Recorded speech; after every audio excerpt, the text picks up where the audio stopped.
A Still Small Voice, by Pastor Kevin Sadler. And, behold, the Lord passed by, and a great and strong wind rent the mountains, and brake in pieces the rocks before the Lord, but the Lord was not in the wind, and after the wind an earthquake, but the Lord was not in the earthquake, and after the earthquake a fire, but the Lord was not in the fire, and after the fire a still small voice. 1 Kings 19:11-12.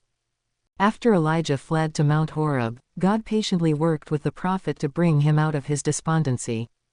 In doing so, the Lord passed by the mount, and suddenly a mighty wind swept across the ridges. It roared through the canyons and tore at the mountain, breaking rocks into pieces, but the Lord was not in the wind. Then a powerful earthquake violently shook the entire mountain as Elijah sat in one of its caves. VV 9:13. But the Lord was not in the earthquake. This was followed by a sheet of fire passing before the mount as Elijah saw and felt its great heat and power, but the Lord was not in the fire.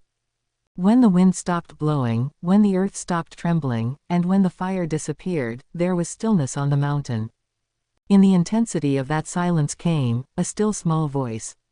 And God was in that voice. God's power was revealed in His Word.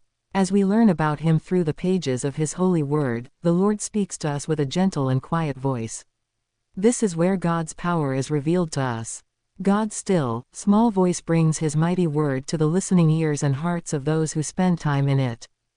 God was showing Elijah that His presence and power aren't revealed in the manner we usually think, or in the things we expect, in what's impressive and dramatic.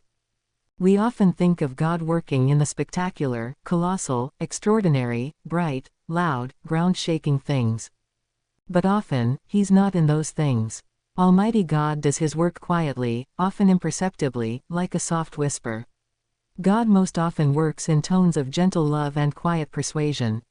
Some of God's greatest miracles are not in the big demonstrations of power and might but in the humble, little, quiet, everyday things of life, in small daily miracles such as the day-to-day miracle of your spiritual growth through His Word.